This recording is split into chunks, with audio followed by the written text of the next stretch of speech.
मेरे प्रिय आत्मन, तुम यहाँ शांति की तलाश में आए हो। तुम कहते हो मेरा मन बहुत अशांत है, मुझे सुकून चाहिए। लेकिन क्या तुम जानते हो कि वह कौन है जो अशांत है? क्या तुम जानते हो कि यह शोर कहाँ से आ रहा है? मैं तुमसे एक कड़वा सत्य कहना चाहता हूँ, तुम अपने घर के मालिक नहीं हो। तुमने सोचा है कि तुम मालिक हो। तुम सोचते हो कि तुम निर्णय लेते हो। तुम सोचते हो तुम जीते हो। यह तुम्हारा भ्रम है। तुम्हारे घर पर किसी और ने कब्जा कर लिया है, और वह कब्जा करने वाला कोई और नहीं, तुम्हारा अपना मन भाइंड है। तुम मन के कैदी हो। You are not the mind, you are the prisoner of the mind. जरा अपने भीतर झांको, अभी इसी क्षण। क्या वहां सन्नाटा है, या वहां एक बाजार लगा हुआ है? हजारों आवाजें गूंज रही हैं। कल क्या होगा? उसने मुझे ऐसा क्यों कहा? मुझे ये खरीदना है, मुझे वह करना है। एक के बाद एक विचार, जैसे ट्रैफिक जाम में फंसी गाड़ियां हॉर्न बजाती हुई, धुआं छोड़ती हुई, और तुम उस ट्रैफिक के बीच खड़े एक सिपाही हो जिसका कोई नियंत्रण नहीं है। वैज्ञानिक कहते हैं कि एक इंसान के दिमाग में दिन भर में 60,000 शिक्षरो जार आते हैं। 60,000। क्या तुम्हें सच में इतने विचारों की जरूरत है? और मजे की बात यह है कि इनमें से नए 50% विचार वही हैं जो कल आए थे, परसों आए थे, और 10 साल पहले आए थे। वही बासी खाना, वही उक्काई, रेपिटेटिव मैडनेस। तुम एक टूटे हुए रिकॉर्ड की तरह हो, सुई अटक गई है और वही लाइन बार बार बज रही है। अगर तुम सड़क पर किसी आदमी को देखो जो अपने आप से बात कर रहा है, हाथ हिला रहा है, हवा में मुक्के मार रहा है, तो तुम क्या कहते हो? तुम कहते हो ये पागल है, तुम उससे दूर हट जाते हो। लेकिन जरा आईने में देखो, तुम क्या कर रहे हो? तुम भी तो अपने आप से बात कर रहे हो 24 घंटे। फर्क सिर्फ इतना है कि वह पागल जोर से बोल रहा है, आउट लाउड, और तुम धीरे बोल रहे हो, इनसाइड। वह प्रकट पागल है, तुम अप्रकट पागल हो। अंतर केवल वॉल्यूम का है, बीमारी वही है। तुम सब विक्षिप्त हो, न्यूरोटिक। तुम्हें यह शब्द बुरा लग सकता है, लेकिन जो स्वस्थ है वह शांत होता है। स्वस्थ आदमी के पास विचार तब आते हैं जब उसे जरूरत होती है। जैसे जब तुम्हें चलना है, तुम पैरों का इस्तेमाल करते हो। जब तुम कुर्सी पर बैठते हो, पैर रुक जाते हैं। सोचो, अगर तुम्हारे पैर कुर्सी पर बैठने के बाद भी चलते रहें, हिलते रहें, उछलते रहें, तो तुम क्या कहोगे? तुम कहोगे मेरे पैर पागल हो गए हैं, ये मेरे नियंत्रण में नहीं है। तुम्हारे मन के साथ यही हो रहा है। तुम्हें सोचना नहीं है, तुम्हें सोना है, लेकिन मन सोच रहा है। तुम्हें वर्तमान में रहना है, लेकिन मन अतीत में दौड़ रहा है। यह एक यंत्र, इंस्ट्रूमेंट है जो नियंत्रण से बाहर हो गया है। मन एक बहुत सुंदर नौकर है, लेकिन बहुत खतरनाक मालिक है। Mind is a beautiful servant but a dangerous master. जब तक ये तुम्हारा नौकर है, जैसे गणित का सवाल हल करना, रास्ता खोजना, यह अद्भुत है, कंप्यूटर से भी तेज। लेकिन दुर्भाग्य से नौकर ने गद्दी हथिया ली है। अब नौकर तुम्हें आदेश दे रहा है। सुबह उठते ही वो तुम्हें आदेश देता है, चिंता करो, और तुम चिंता करने लगते हो। वह कहता है गुस्सा करो, और तुम गुस्सा करने लगते हो। तुम एक कठपुतली पपेट बन गए हो। तुमने कभी भूत प्रेत पोसेशन की कहानियां सुनी है कि किसी आदमी पर भूत आ गया? वो अपनी आवाज में नहीं बोल रहा, भूत की आवाज में बोल रहा है। मैं कहता हूं ये कहानी नहीं है, ये तुम्हारी हकीकत है। तुम विचारों से पोसेस्ड हो। विचार भूत हैं, वे बाहर से आते हैं। तुम्हारे माता पिता, तुम्हारा समाज, तुम्हारे नेता, तुम्हारे विज्ञापन, ये सब तुम्हारे दिमाग में विचार डाल रहे हैं, और तुम उन विचारों को अपना समझकर जी रहे हो। मैं हिंदू हूं, यह विचार किसका है? मैं कम्युनिस्ट हूं, यह विचार किसका है? मैं सुंदर नहीं हूं, यह विचार किसने डाला?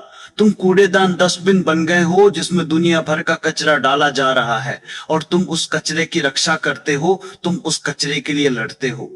मेरे कचरे को गलत मत बोलना। यह मन क्या है? मन केवल स्मृति, मेमोरी का ढेर है, धूल की परतें। और यह धूल इतनी मोटी हो गई है कि तुम्हें अपना असली चेहरा दिखाई नहीं देता। जैसे आईने पर धूल जम जाए, तुम उसमें देखोगे तो कुछ नहीं दिखेगा। तुम अपने मन के पार नहीं देख पाते।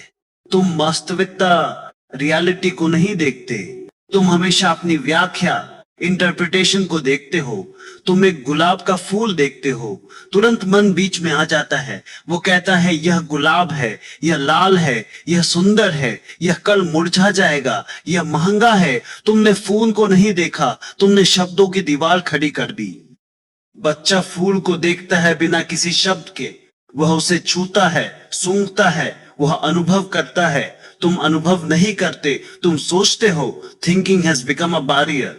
सोचना एक बीमारी बन गया है। तुम प्रेम करते हो? नहीं। तुम प्रेम के बारे में सोचते हो? तुम भोजन करते हो? नहीं। तुम भोजन के समय भी दफ्तर के बारे में सोचते हो। भोजन पेट में जाता है, लेकिन स्वाद तुम्हें मिलता ही नहीं, क्योंकि तुम वहां थे ही नहीं।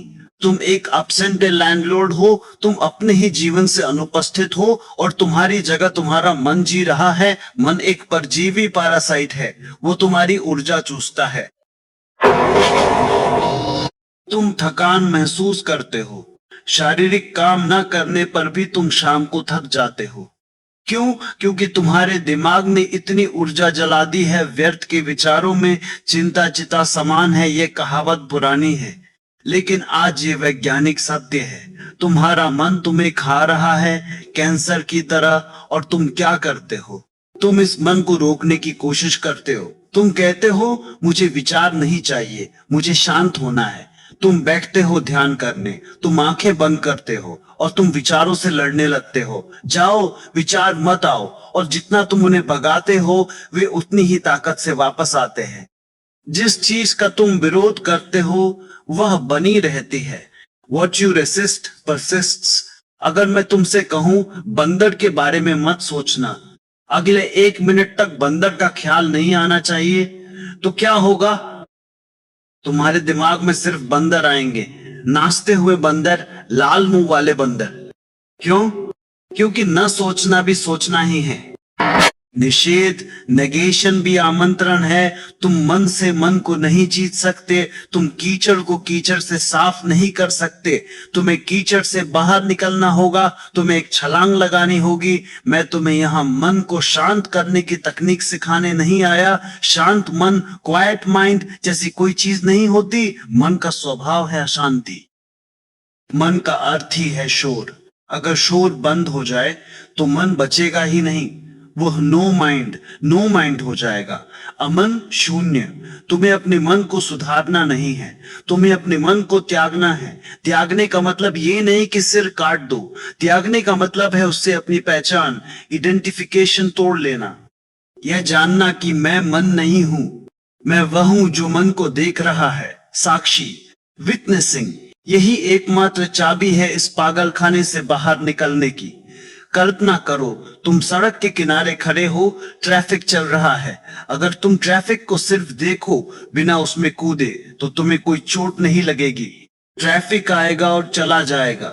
लेकिन अगर तुम हर गाड़ी के पीछे भागने लगो, ये मेरी गाड़ी है, वो मेरी गाड़ी है, तो तुम दुर्घटनाग्रस्त हो जाओगे। विचार ट्रैफिक है, तुम सड़क के किनारे खड़े हो जाओ, थोड़ी दूरी, डिस्टेंस बना लो। देखो कि गुस्सा आ रहा है, कहो अरे गुस्सा आ रहा है, बादल की तरह। यह मत कहो मुझे गुस्सा आ रहा है, यह कहो गुस्सा गुजर रहा है। जैसे ही तुम मुझे, मैं को हटा देते हो, तुम जुड़ना बंद कर देते हो।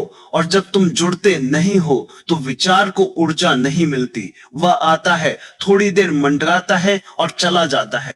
तुम्हारी समस्या ये है कि तुम विचारों को बहुत गंभीरता, सीरियसनेस से लेते हो। तुम्हें लगता है कि तुम्हारा हर विचार सच है। अगर मन ने कहा तुम बेकार हो, तुम मान लेते हो। तुम उदास हो जाते हो, मन तो बकवास कर रहा है। मन तो एक शराबी बंदर है जिसे बिच्छू ने काट लिया है। क्या तुम शराबी बंदर की बातों पर विश्वास करोगे? लेकिन तुम करते हो। तुम अपनी जिंदगी के फैसले इस शराबी बंदर की सलाह पर लेते हो। इसीलिए तुम्हारा जीवन एक दुर्घटना, एक्सीडेंट है। तुमने कभी अपने मन की चालबाजी देखी है? वो हमेशा समस्या खड़ी करता है। अगर तुम्हारे पास कोई समस्या नहीं है तो मन बेचैन हो जाता है, वो तुरंत कुछ नया ढूंढेगा। पैर के अंगूठे में दर्द क्यों है? उस आदमी ने मेरी तरफ ऐसे क्यों देखा? मन समस्याओं पर ही जिंदा रहता है। अगर समस्याएं खत्म हो जाए तो मन मर जाएगा। मन समाधान सॉल्यूशन नहीं चाहता। मन केवल समाधान ढूंढने का नाटक करता है। अगर उसे समाधान मिल भी जाए तो वह उस समाधान में से 10 नई समस्याएं पैदा कर देगा, क्योंकि मन का अस्तित्व संघर्ष कॉन्फ्लिक्ट में है। शांति मन की मृत्यु है। इसलिए तुम कहते तो हो कि तुम्हें शांति चाहिए, लेकिन गहरे में तुम अशांति को पकड़े रहते हो। तुम अपनी चिंताओं को ऐसे बचाते हो जैसे खजाना हो। तुम अपनी बीमारियों के बारे में ऐसे बात करते हो जैसे कोई उपलब्धि हो। मेरी माइग्रेन बहुत पुरानी है, बड़े गर्व से कहते हो। तुम अपने दुखों से चिपके हुए हो। आज तुम्हें यह फैसला करना होगा, तुम्हें खुशी चाहिए या तुम्हें मन चाहिए। दोनों साथ नहीं चल सकते। खुशी मन के पार है। मन एक दीवार है, ईंटों की दीवार नहीं, विचारों की दीवार। और ये दीवार इतनी पारदर्शी ट्रांसपेरेंट है कि तुम्हें दिखाई नहीं देती, लेकिन तुम इसमें से बाहर नहीं निकल सकते। तुम जेल में हो, लेकिन तुम्हें लगता है कि तुम आजाद हो, क्योंकि जेल बहुत बड़ी है।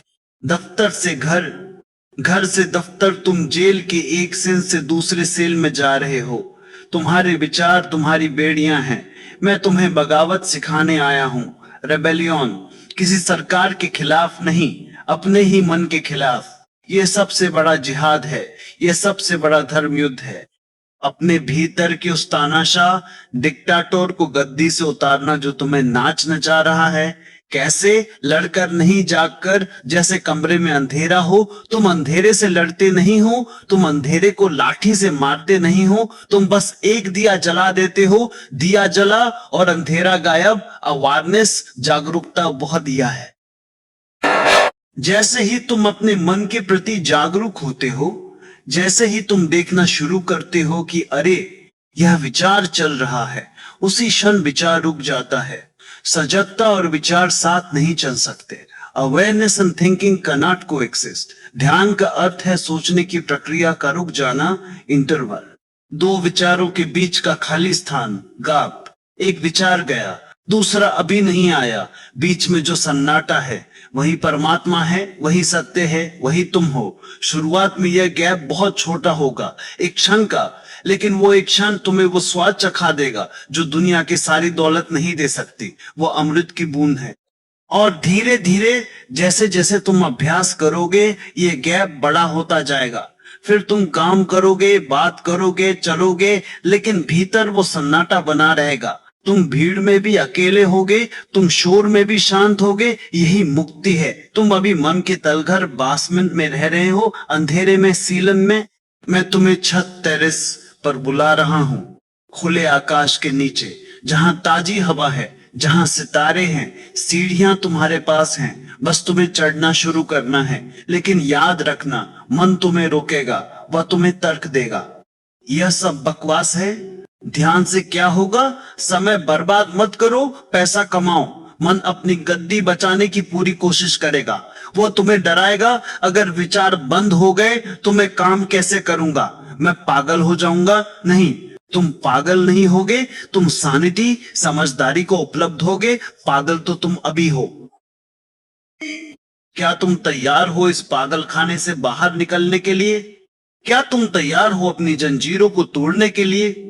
यह यात्रा आसान नहीं है, क्योंकि तुम अपनी जंजीरों से प्यार करने लगे हो।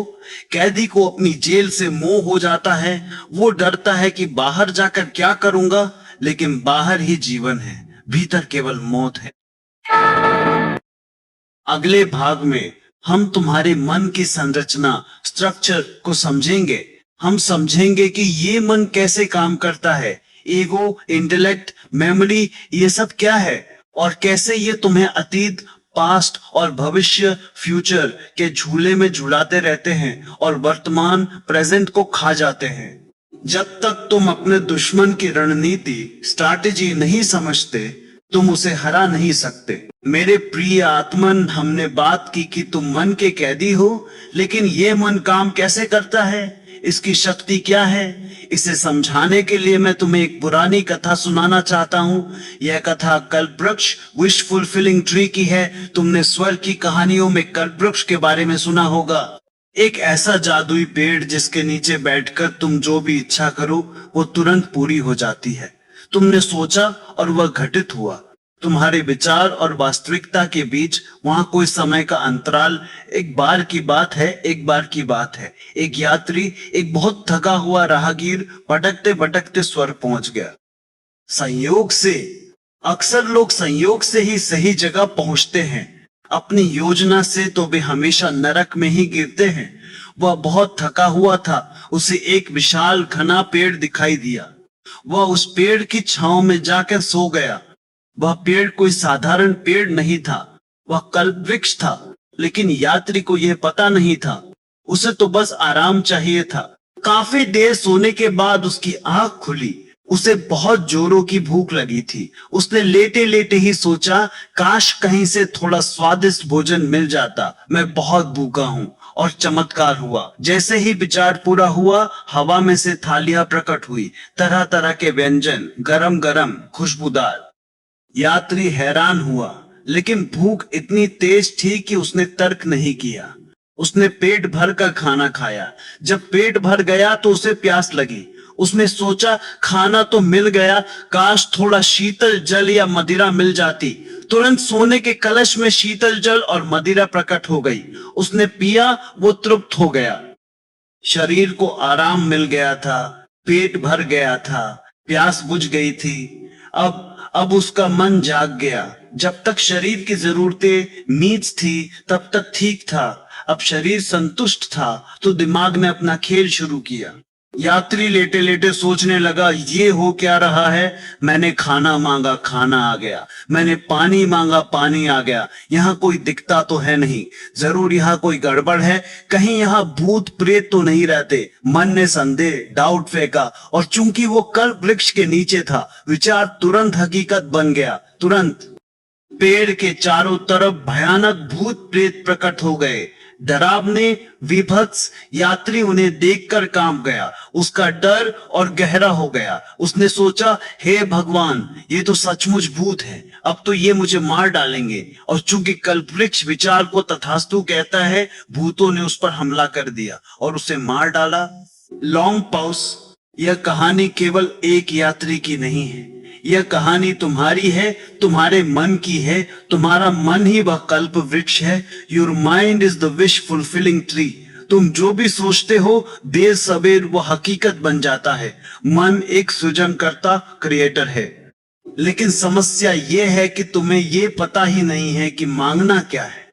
तुम नकारात्मकता, नेगेटिविटी मांगते हो, और जब वह घटित होती है तो तुम रोते हो। जरा अपने जीवन को देखो, तुम सुबह से शाम तक क्या सोचते हो। मैं बीमार न पड़ जाऊं, मेरा एक्सीडेंट ना हो जाए, मेरी नौकरी ना चली जाए, मेरा प्रेमी मुझे धोखा ना दे दे। तुम डर का बीज बो रहे हो। और तुम्हारा मन, जो कि एक बहुत वफादार नौकर है, वो कहता है, तथास्तु। मालिक की यही इच्छा है। मालिक बीमारी चाहता है, मालिक धोखा चाहता है। वो पूरी कायनात को उस दिशा में मोड़ देता है। और फिर जब तुम सचमुच बीमार पड़ते हो या जब तुम्हारी नौकरी जाती है, तो तुम कहते हो, देखो, मुझे पहले ही पता था। मेरी अंतर्ज्ञान, इंट्यूशन कितनी तेज है। अरे मूर्ख, ये अंतर्ज्ञान नहीं था, ये तुम्हारी अपनी रचना, क्रिएशन थी। तुमने ही भूत पैदा किए और तुमने ही खुद को मरवाया। कल्प वृक्ष का अर्थ है मन की अपार शक्ति। लेकिन तुम उस शक्ति का उपयोग आत्म विनाश, सेल्फ डिस्ट्रक्शन के लिए कर रहे हो। तुम अपने ही दुश्मन हो। यात्री ने पहले भोजन मांगा, पानी मांगा, ये सकारात्मक था। लेकिन जैसे ही उसका पेट भरा, उसका खाली दिमाग शैतान का घर बन गया। तुम्हारी भी यही हालत है। जब तुम संघर्ष में होते हो तब तुम ठीक रहते हो,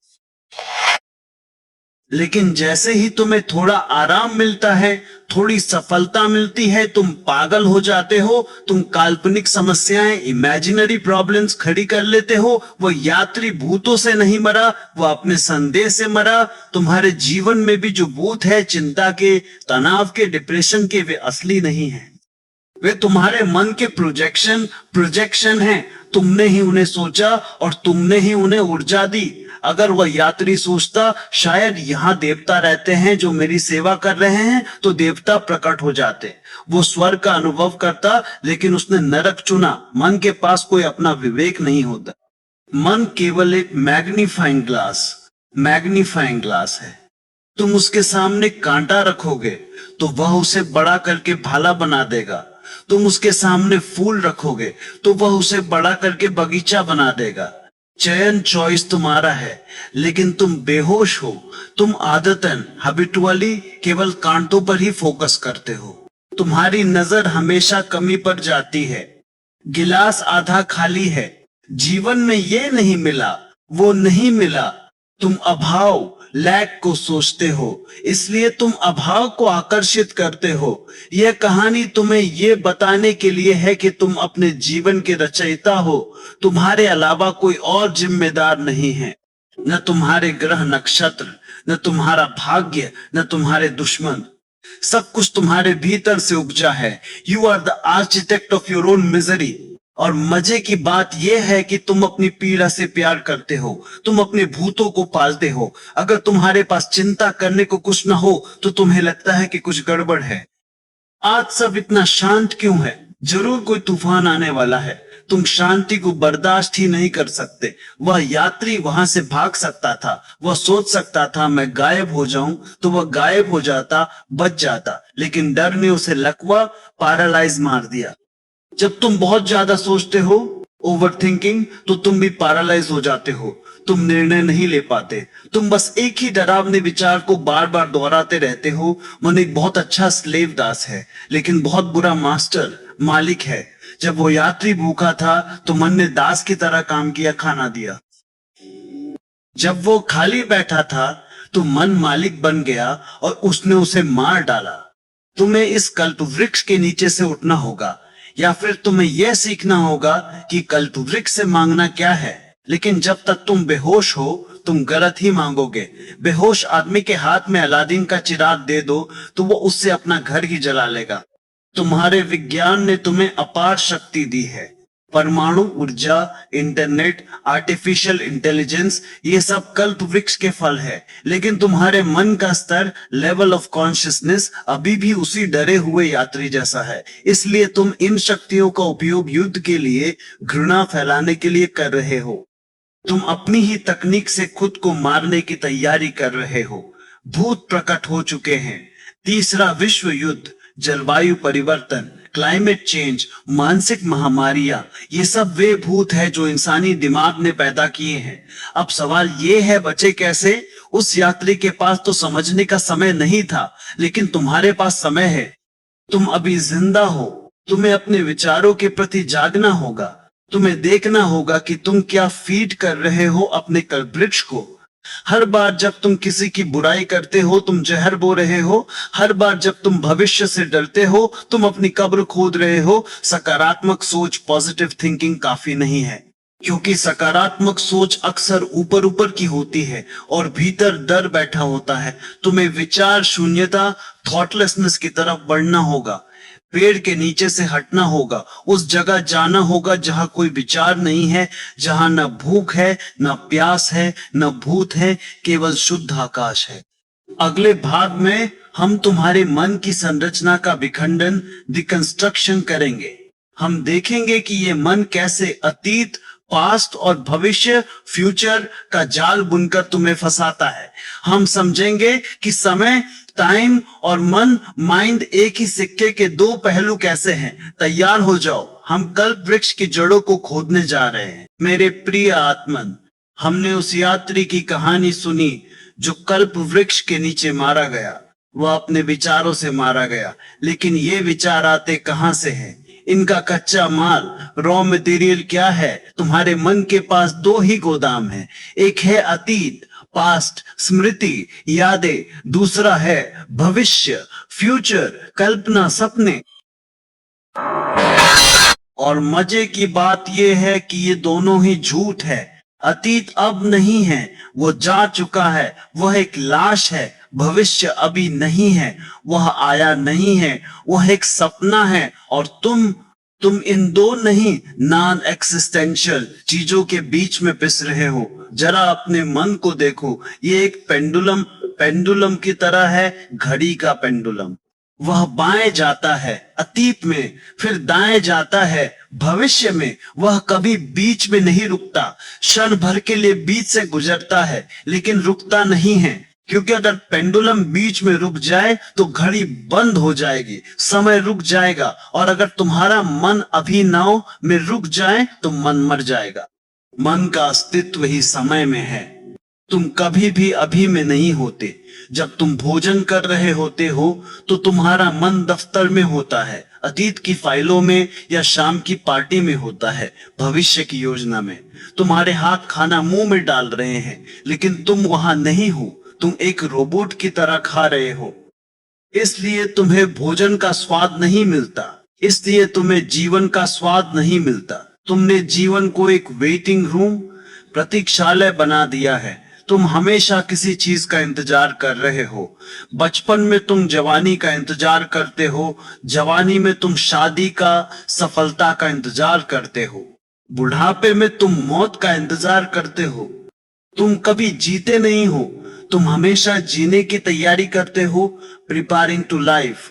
और तैयारी करते करते जीवन खत्म हो जाता है। तुम्हारा पूरा जीवन कल, टुमारो पर टिका है। कल सब ठीक हो जाएगा, कल मैं खुश होऊंगा, कल मैं ध्यान शुरू करूंगा। मैं तुमसे कहता हूं कल कभी नहीं आता। कैलेंडर में तारीख बदलती है, लेकिन वह भी आज बनकर ही आती है। अस्तित्व में केवल आज है, और जो आज जीना नहीं जानता वो कभी नहीं जी पाएगा। क्योंकि कल भी जब आएगा तो तुम उसे अपनी आदत के अनुसार फिर परसों पर टाल दोगे। ये मन तुम्हें धोखा दे रहा है। ये तुम्हें एक ऐसे क्षितिज, होराइजन की तरफ दौड़ा रहा है जो अस्तित्व में ही नहीं है। चलो तुम्हारे अतीत का पोस्टमार्टम करते हैं। तुम अतीत को क्यों ढो रहे हो? तुम्हारे दिमाग में हजारों साल का कूड़ा भरा है। उसने मुझे 10 साल पहले गाली दी थी, तुम उसे आज भी याद रखे हुए हो। तुम उस गाली को बार बार दोहराते हो। तुम अपने घावों को कुरेदते रहते हो ताकि वे भरे नहीं। क्यों? क्योंकि तुम्हारा अतीत तुम्हें पहचान, आइडेंटिटी देता है। मैं वह हूं जिसके साथ बहुत बुरा हुआ, मैं वह हूं जिसने बहुत संघर्ष किया। तुम्हें अपनी पीड़ा से अहंकार, ईगो मिलता है। अगर मैं तुम्हारी याददाश्त छीन लूं, अगर तुम्हें भूलने की बीमारी, अमनेजिया हो जाए, तो क्या होगा? तुम अचानक शांत हो जाओगे, क्योंकि अब चिंता करने के लिए कोई डेटा ही नहीं बचा। तुम जानोगे ही नहीं कि तुम हिंदू हो या मुसलमान, अमीर हो या गरीब, दुखी हो या सुखी। तुम बस होगे, जस्ट बीइंग। बच्चे खुश क्यों होते हैं? क्योंकि उनके पास अतीत नहीं होता, उनके पास पीछे देखने के लिए कोई एल्बम नहीं है, इसलिए वे ताजे हैं। बूढ़े दुखी क्यों होते हैं? क्योंकि उनका अतीत बहुत लंबा है। वे यादों के बोझ तले दबे हैं। वे बैठे बैठे जुगाली करते रहते हैं, हमारे जमाने में ऐसा होता था। वे मरे हुए जमाने में जी रहे हैं। और फिर आता है भविष्य। भविष्य क्या है? भविष्य और कुछ नहीं, तुम्हारे अतीत का ही प्रक्षेपण, प्रोजेक्शन है। Future is nothing but modified past. तुम अपने अतीत को थोड़ा रंग रोगन करके, थोड़ा सुधार कर भविष्य के स्क्रीन पर चला देते हो। अगर कल तुम दुखी थे तो तुम कल्पना करते हो कि कल तुम सुखी होगे।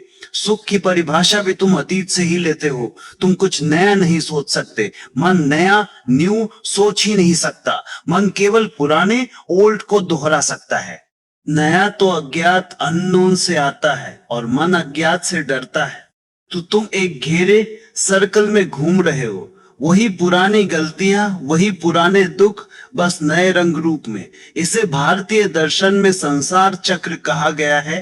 पहिया घूम रहा है, तुम वहीं के वहीं हो। तुम्हारी चिंता, एंजाइटी का कारण भविष्य है। तुम्हारी उदासी, डिप्रेशन का कारण अतीत है। शांति, पीस केवल वर्तमान में है, लेकिन वर्तमान में तुम टिकते ही नहीं। वर्तमान बहुत छोटा है एक क्षण का, और मन को चाहिए फैलाव, मन को चाहिए जगह। वर्तमान सुई की नोक जैसा है, वहां दो लोग खड़े नहीं हो सकते, तुम और तुम्हारा मन।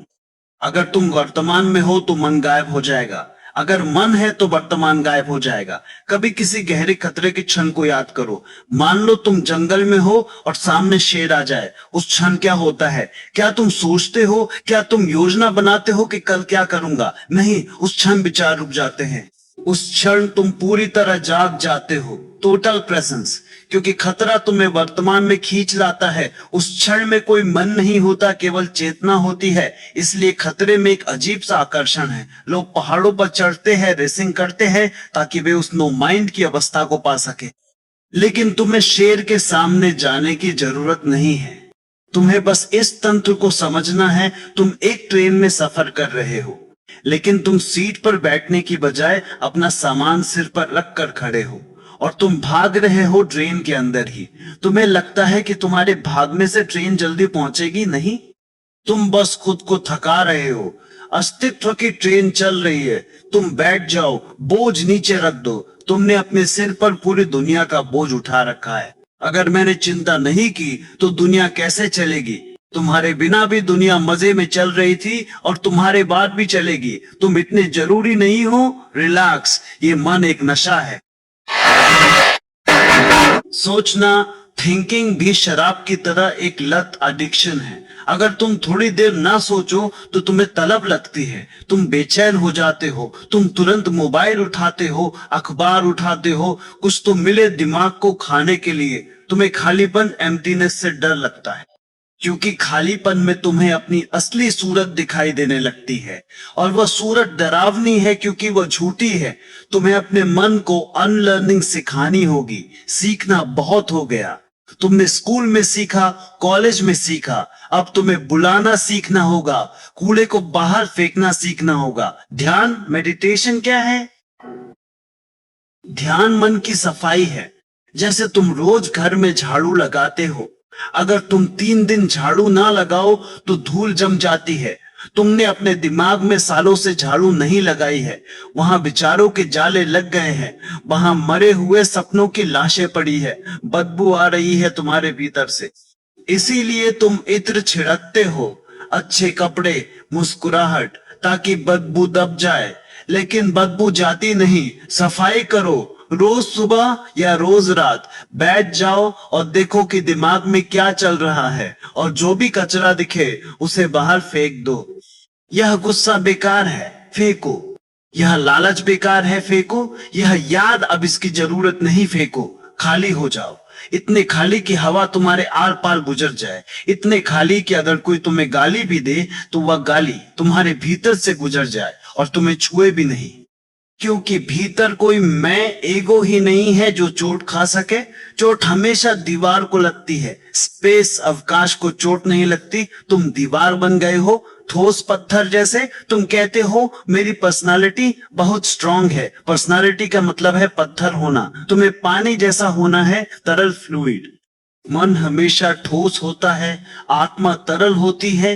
मन हमेशा सीमाएं, बाउंड्रीज बनाता है। मैं हिंदू, तुम मुसलमान, मैं भारतीय, तुम पाकिस्तानी।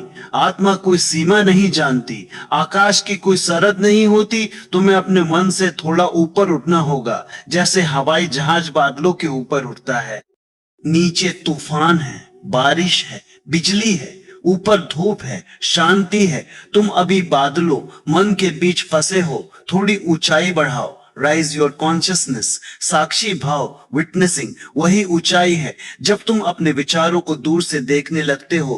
अरे देखो, मेरा मन पागल हो रहा है, देखो मेरा मन चिंता कर रहा है, जैसे तुम किसी और को देख रहे हो। उसी क्षण तुम बादलों से ऊपर आ जाते हो। अब तूफान नीचे है, तुम ऊपर हो। तूफान तुम्हें छू नहीं सकता। यह सबसे बड़ी कला है जीवन जीने की, द आर्ट ऑफ डिसआइडेंटिफिकेशन, तादाद में जुड़ना नहीं।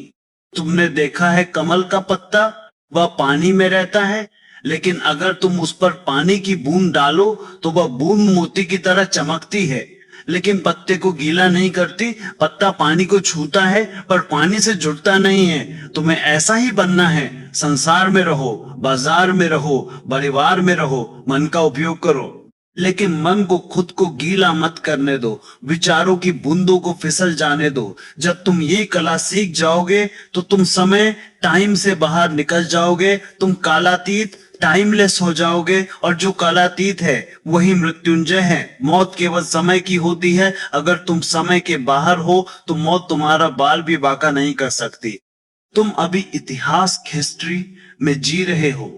तुम्हें रहस्य मिस्ट्री में जीना है, इतिहासवासी है, रहस्य ताजा है, मन इतिहासकार है, आत्मा रहस्यदर्शी है। अपनी घड़ी उतार फेंको हाथ की नहीं मन की। यह जो टिकटॉक टिकटॉक तुम्हारे दिमाग में चल रही है, इसे बंद करो और सन्नाटे को सुनो। उस सन्नाटे में न कल है न आज है, वहां केवल शाश्वत इटर्निटी है। वही तुम्हारा घर है। अभी तुम धर्मशाला में रुके हो और धर्मशाला को अपना घर समझकर सजा रहे हो, दीवारों पर पेंटिंग लगा रहे हो। पागल हो, धर्मशाला छोड़ने के लिए होती है, सजाने के लिए नहीं। तुम्हारा मन एक धर्मशाला है।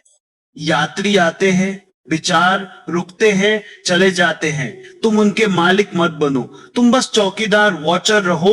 अगले भाग में हम थोड़ा हंसेंगे, क्योंकि ये सब इतना गंभीर हो गया है कि तुम्हारा मन फिर से भारी हो गया होगा। और मन का सबसे बड़ा इलाज है हंसी। हंसी मन के तर्क को काट देती है। हम मुल्ला नसरुद्दीन को बुलाएंगे। वो तुम्हें सिखाएगा कि कैसे तुम्हारी ये समय की समस्या असल में एक बहुत बड़ा मजाक है। मेरे प्रिय आत्मन, मैंने देखा है कि जब मैं मन की, ध्यान की या समाधि की बात करता हूं तो तुम सब बहुत गंभीर हो जाते हो। तुम्हारे चेहरे ऐसे हो जाते हैं जैसे किसी की शोक सभा में बैठे हो। तुम्हें लगता है कि भगवान तक पहुंचने के लिए लंबा मुंह बनाना जरूरी है। तुम्हें लगता है कि उदास लोग ही धार्मिक होते हैं। नहीं, उदासी धर्म नहीं है, उदासी बीमारी है। ईश्वर गंभीर नहीं है। अगर वह गंभीर होता तो क्या वह बंदर बनाता, क्या वह हूंट बनाता, क्या वह तुम्हारी शक्ल बनाता? जरा आईने में देखो, परमात्मा ने तुम्हें बनाने में कितना मजाक किया है। अस्तित्व हंस रहा है, फूल खिलकर हंस रहे हैं, पक्षी गाकर हंस रहे हैं। केवल इंसान है जो सोच रहा है कि हंसना ठीक है या नहीं। मन की सबसे बड़ी चाल यही है, वो हर चीज को गंभीर बना देता है। मन को ड्रामा पसंद है। अगर जीवन सीधा सादा हो तो मन को बोरियत होती है। उसे मसाला चाहिए, उसे ट्रेजेडी चाहिए। तुम अपने दुखों को भी ऐसे सुनाते हो जैसे कोई मेडल हो। मेरे साथ इतना बुरा हुआ। तुम दया, सिंपैथी मांग रहे हो, और दया अहंकार का भोजन है। मैं तुम्हें एक कहानी सुनाता हूँ। ये कहानी तुम्हारे मन की पागलपन की हकीकत बयां करती है। मुल्ला नसरुद्दीन की कहानी है। याद रखना, मुल्ला नसरुद्दीन कोई व्यक्ति नहीं, वह तुम्हारा ही मन है, बिना मेकअप के। एक बार मुल्ला नसरुद्दीन बाजार में बैठा जोर जोर से रो रहा था। उसके हाथ में एक खाली मटका आर्तन पॉट था। वह उस मटके को डंडे से पीट रहा था और चिल्ला रहा था। आंसू बह रहे थे, नाक बह रही थी, पूरा मातम छाया हुआ था। भीड़ जमा हो गई। एक समझदार आदमी ने पूछा, मुल्ला क्या हो गया? कोई मर गया क्या? इतना क्यों रो रहे हो? मुल्ला ने सिसकते हुए कहा, नहीं, कोई मरा नहीं है, लेकिन मेरा नुकसान बहुत बड़ा होने वाला है। आदमी ने पूछा, क्या नुकसान? मुल्ला ने कहा, देखो, मैं सोच रहा हूं कि मैं एक गाय खरीदूं। गाय बहुत दूध देगी। उस दूध से मैं दही जमाऊंगा, मक्खन निकालूंगा और घी बनाऊंगा। फिर मैं वह घी बेचकर बहुत अमीर हो जाऊंगा। आदमी ने कहा, ये तो अच्छी बात है, इसमें रोने की क्या बात है? मुल्ला ने कहा, अरे पूरी बात तो सुनो। जब मैं अमीर हो जाऊंगा तो मेरी शादी होगी, मेरे बच्चे होंगे, 3-4 बच्चे। वे बच्चे बहुत शरारती होंगे। वे खेल खेल में दौड़ेंगे, और ये जो मटका है जिसमें मैंने घी रखा होगा, वे दौड़ते हुए आएंगे और इस मटके को तोड़ देंगे। मेरा सारा घी बिखर जाएगा, मेरी सारी मेहनत बर्बाद हो जाएगी। और यह कहते ही मुल्ला ने फिर मटके को पीटना शुरू कर दिया। हाय मेरा घी, हाय मेरे शरारती बच्चे। वो आदमी सिर पकड़कर बैठ गया। उसने कहा, अरे पागल, ना भी गाय है, ना दूध है, ना घी है, ना बच्चे हैं, तो उस नुकसान के लिए रो रहा है जो हुआ ही नहीं। मुल्ला ने गुस्से से कहा, तुम क्या जानो, मुझे ये दृश्य, विजुअलाइजेशन इतना साफ दिख रहा है कि मैं बर्दाश्त नहीं कर पा रहा। पॉज एंड स्माइल, हंसो, खुलकर हंसो इस पागलपन पर, लेकिन रुकना मत। अपनी हंसी को अपने ऊपर मोड़ो। तुम क्या कर रहे हो? तुम्हारी नसीब असर चिंताएं इसी मुल्ला जैसी नहीं है। अगर मेरी नौकरी चली गई तो अभी गई नहीं है। अगर मुझे कैंसर हो गया तो अभी हुआ नहीं है। अगर बुढ़ापे में मेरे बच्चों ने मुझे घर से निकाल दिया तो अभी बच्चे स्कूल में हैं। तुम भविष्य का मटका तोड़कर वर्तमान में रो रहे हो। तुम उस घटना का शोक मना रहे हो जो घटी ही नहीं और शायद कभी घटेगी भी नहीं। मनोवैज्ञानिक कहते हैं कि हमारी 90% चिंताएं कभी सच नहीं होती, लेकिन उन चिंताओं के कारण तुम आज का दिन बर्बाद कर देते हो। तुम प्रे सफरिंग, पूर्व पीड़ा में जी रहे हो। तुम्हें कष्ट का एडवांस पेमेंट करने की आदत पड़ गई है। मन एक ड्रामा क्वीन है। वो छोटी सी बात का बतंगड़ बनाता है, राई का पहाड़ बनाता है। किसी ने तुम्हें जरा सा घूरा, मन शुरू हो जाता है, उसने मुझे क्यों घूरा? क्या मेरे कपड़ों में कोई कमी है?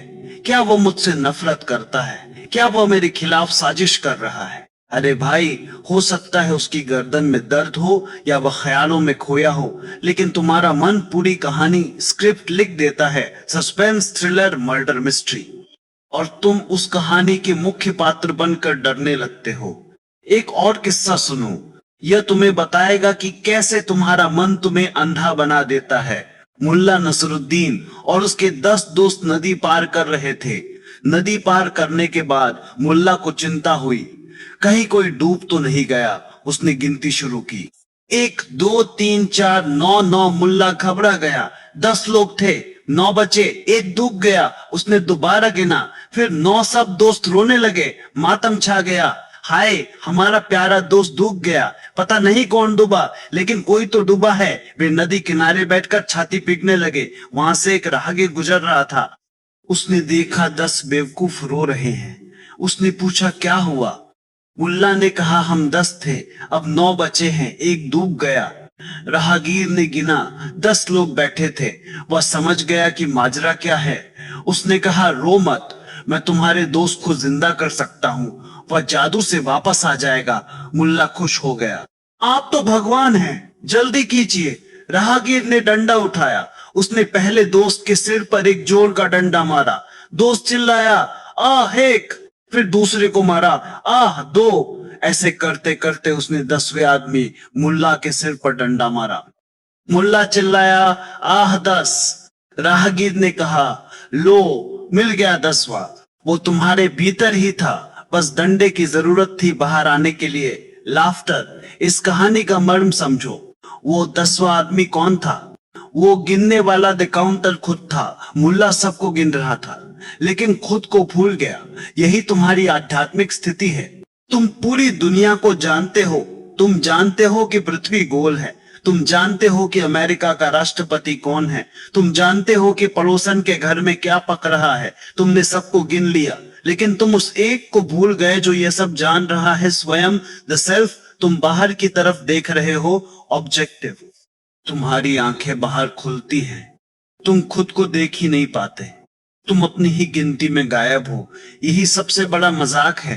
परमात्मा कहीं खोया नहीं है, तुम कहीं खोए नहीं हो। तुम बस अपनी जेब में हाथ डालना भूल गए हो। चश्मा नाक पर है और तुम पूरा घर ढूंढ रहे हो। मन हमेशा बाहर, आउटसाइड देखता है। ध्यान भीतर, इनसाइड देखता है। मन दूसरों का हिसाब रखता है, ध्यान अपना हिसाब रखता है। तुमने अपने जीवन को इतना जटिल, कॉम्प्लेक्स बना लिया है। हंसना सीखो। हंसी मन के लिए सबसे बड़ा खतरा है। जब तुम खिलखिलाकर हंसते हो, क्या तुम उस वक्त सोच सकते हो? कोशिश करके देखो। जोर से हंसो और साथ में ये सोचने की कोशिश करो कि कल मुझे लोन भरना है। असंभव। हंसी और विचार साथ साथ नहीं चल सकते। हंसी आते ही विचार रुक जाते हैं। नो माइंड घटित होता है। इसलिए मैं कहता हूं, हंसी एक छोटा ध्यान है। Laughter is a mini meditation. तुम्हारे संतों ने तुम्हें रोना सिखाया है। हे प्रभु, मैं पापी हूं, मुझे बचा लो। मैं तुम्हें हंसना सिखा रहा हूं। भगवान के सामने जाकर नाचो, उसे चुटकुले सुनाओ। वह भी बोर हो गया है तुम्हारे रोने धोने से। सदियों से वही शिकायतें सुन रहा है। कुछ नया करो, अगर तुम अपनी मूर्खता पर हंस सको। अरे, मैं भी क्या पागल हूं? मटका फूटा नहीं और मैं रो रहा हूं। जिस दिन तुम खुद पर हंस दोगे, उसी दिन तुम मुक्त हो जाओगे। अहंकार को चोट लगती है जब कोई और उस पर हंसता है, लेकिन जब तुम खुद अपने अहंकार पर हंसते हो तो अहंकार पिघल जाता है, मर जाता है। Laugh at yourself. जीवन कोई गणित की समस्या नहीं है जिसे हल करना है। जीवन एक चुटकुला है जिसे समझना है, और अगर समझ न भी आए तो भी हंस लेना है, क्योंकि अंत में सब कुछ एक कहानी ही रह जाने वाला है। तुम्हारी सारी गंभीरता, तुम्हारे पद, तुम्हारी प्रतिष्ठा, तुम्हारे झगड़े, मौत आएगी और एक स्पंज की तरह पूरा ब्लैक बोर्ड साफ कर देगी। तब तुम्हें हंसी आएगी कि मैं किन छोटी छोटी बातों के लिए लड़ रहा था। सिकंदर जब मरा होगा तो उसे अपनी बेवकूफी पर हंसी आई होगी कि पूरी दुनिया जीतने चला था और अब खाली हाथ जा रहा हूं। तुम मरने का इंतजार क्यों करते हो? अभी हंस लो, अभी देख लो कि यह सब एक नाटक है। लीला, नाटक में रोना भी पड़ता है, लेकिन अभिनेता जानता है कि यह नाटक है। वह भीतर से अछूता रहता है। तुम भी अभिनेता बनो, रो लो, गाओ, लड़ो, प्रेम करो, लेकिन भीतर से जानते रहो कि यह सब मंच पर हो रहा है। मैं तो केवल साक्षी हूं। साक्षी कभी गंभीर नहीं होता। साक्षी हमेशा मुस्कुराता रहता है। बुद्ध की मूर्तियों को देखो, उनके होठों पर एक हल्की सी मुस्कान है। वह मुस्कान क्या कह रही है? वह मुस्कान कह रही है, मैंने देख लिया, मैंने जान लिया कि यह सब सपना है, और अब मुझे हंसी आ रही है कि मैं भी इस सपने को सच मान रहा था। जागो, और जागने का सबसे अच्छा तरीका है एक ठहाका, अपने मन के पागलपन पर एक जोरदार ठहाका। अब हम इस हंसी से शांति की ओर बढ़ेंगे। हंसी ने तुम्हारा तनाव तोड़ दिया, तुम्हारी जकड़न ढीली कर दी। अब तुम तैयार हो उस गहरे सत्य को सुनने के लिए जो केवल मौन में कहा जा सकता है। अगला और अंतिम भाग, समाधान, सॉल्यूशन। मन के पार कैसे जाए? Beyond the mind. मेरे प्रिय आत्मन, हम यात्रा के अंतिम पड़ाव पर आ गए हैं। हमने देखा कि मन एक पागल खाना है। हमने देखा कि विचार भूत है जो तुम्हें सता रहे हैं। अब प्रश्न ये है, इस पागल खाने से बाहर कैसे निकले? छलांग कैसे लगाए? तुमने बहुत कोशिश की है। तुमने विचारों को रोकने की कोशिश की, तुमने मंत्र जपे, तुमने एकाग्रता, कंसंट्रेशन का अभ्यास किया, लेकिन क्या हुआ? विचार रुके नहीं, बल्कि और जोर से आने लगे। जब तुम किसी चीज को दबाते हो, सप्रेस, तो वह स्प्रिंग की तरह उछलती है। मन से लड़ना आग में घी डालने जैसा है। तो फिर रास्ता क्या है? रास्ता लड़ने में नहीं है, रास्ता जागने में है। रास्ता साक्षी, विटनेस होने में है। मैं तुम्हें एक बहुत छोटा लेकिन परमाणु जैसा शक्तिशाली सूत्र देता हूं। इसे अपनी आत्मा पर लिख लो। विचार और तुम दो हो, you and your thoughts are separate. यह सुनने में बहुत साधारण लगता है, लेकिन जिस दिन तुम्हें इसका अनुभव हो गया, उसी दिन क्रांति घट जाएगी। अभी तुम्हें लगता है मुझे गुस्सा आ रहा है। तुम गुस्से के साथ एक हो गए हो, तुम गुस्सा बन गए हो। साक्षी का अर्थ है देखना कि गुस्सा आ रहा है, जैसे आकाश में काला बादल आ रहा है। आकाश बादल को रोकता नहीं, आकाश बादल से लड़ता नहीं, आकाश बस उसे जगह देता है। बादल आता है, रहता है और गुजर जाता है। आकाश अछूता रहता है, अनटच्ड। तुम वो आकाश हो। विचार बादल है। आज से एक नया प्रयोग शुरू करो। जब भी मन में शोर मचे, जब भी चिंता सताए, तो उसे सुलझाने की कोशिश मत करो। मन की समस्या मन के स्तर पर नहीं सुलझाई जा सकती। बस कुर्सी पर पीछे टिक जाओ, आंखें बंद करो और देखो, जैसे तुम टीवी स्क्रीन देख रहे हो। स्क्रीन पर विलेन आया, मार धाड़ हुई, रोना धोना हुआ। क्या तुम स्क्रीन को तोड़ने जाते हो? नहीं, तुम जानते हो कि यह सिर्फ एक फिल्म है, पिक्सल का खेल है। तुम्हारे विचार भी तुम्हारे मस्तिष्क के पर्दे पर चल रही एक फिल्म है। तुम दर्शक, स्पेक्टेटर बन जाओ। अभी तुम भोक्ता, दूर बने बैठे हो। तुम हर विचार के साथ जुड़ जाते हो। विचार आया, कल क्या होगा, और तुम उसके साथ बह गए। तुम उसके पीछे पीछे चले गए। रुक जाओ, कहो, अरे देखो, मन फिर कल की बात कर रहा है, बड़ा दिलचस्प है, और क्या कह रहा है उसकी बात सुनो, लेकिन मानो मत, उस पर विश्वास मत करो, उसे गंभीरता से मत लो। जब तुम विचारों को सिर्फ देखते हो, बिना किसी निर्णय, जजमेंट के कि यह विचार बुरा है या अच्छा है, तो एक जादू होता है। वैज्ञानिक इसे क्वांटम जेनो इफेक्ट कहते हैं। जब किसी चीज को लगातार देखा जाता है तो उसमें परिवर्तन होना बंद हो जाता है। अध्यात्म में इसे साक्षी कहते हैं। जब तुम विचार को घूर कर देखते हो तो वह शर्मा जाता है, वह सिकुड़ जाता है, और देखते ही देखते वो गायब हो जाता है। विचार को जिंदा रहने के लिए तुम्हारा सहयोग, कोऑपरेशन चाहिए, तुम्हारी पहचान, आइडेंटिटी चाहिए। जब तुम पीछे हट जाते हो तो विचार को ऊर्जा नहीं मिलती, वो भूख से मर जाता है। यह एक क्रमिक प्रक्रिया है। धीरे धीरे विचारों की भीड़ कम होने लगेगी, ट्रैफिक कम हो जाएगा और दो विचारों के बीच में तुम्हें एक अंतराल गैप दिखाई देगा, एक सन्नाटा। वही सन्नाटा तुम्हारा असली स्वरूप है, वही अमन, नो माइंड है। नो माइंड का मतलब ये नहीं है कि तुम पत्थर हो जाओगे या बेहोश हो जाओगे। नहीं, नो माइंड का मतलब है परम होश, सुप्रीम इंटेलिजेंस। तब तुम सोचोगे नहीं, तुम जानोगे। तुम्हारे निर्णय तर्क से नहीं, अंतर्ज्ञान, इंट्यूशन से आएंगे और अंतर्ज्ञान कभी गलत नहीं होता। सोचना, थिंकिंग एक बीमारी है, देखना, सीइंग स्वास्थ्य है। अंधा आदमी सोचता है कि दरवाजा कहाँ है, जिसके पास आंखें हैं वो सोचता नहीं, वो देखता है और दरवाजे से निकल जाता है। ध्यान तुम्हें आंखें देता है। तुम डरते हो कि अगर विचार बंद हो गए तो काम कैसे चलेगा। अरे पगले, जब विचार बंद होते हैं तभी असली काम शुरू होता है। कबीर, नानक, बुद्ध, आइंस्टीन, न्यूटन, इन सब ने अपने महानतम आविष्कार, अपनी महानतम कविताएं सोचकर नहीं लिखी।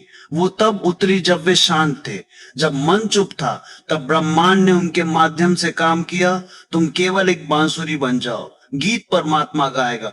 तुम बीच में अपनी खटखट विचार मत करो। इस अवस्था को लाओ त्से ने बेवुबे कहा है, एक्शन थ्रू इनएक्शन, अकर्म में कर्म। तुम कुछ नहीं करते फिर भी सब कुछ हो जाता है, सहजता से, एफर्टलेसली। जीवन संघर्ष नहीं है, तुमने इसे संघर्ष बना लिया है क्योंकि तुम नदी की धार के खिलाफ तैर रहे हो।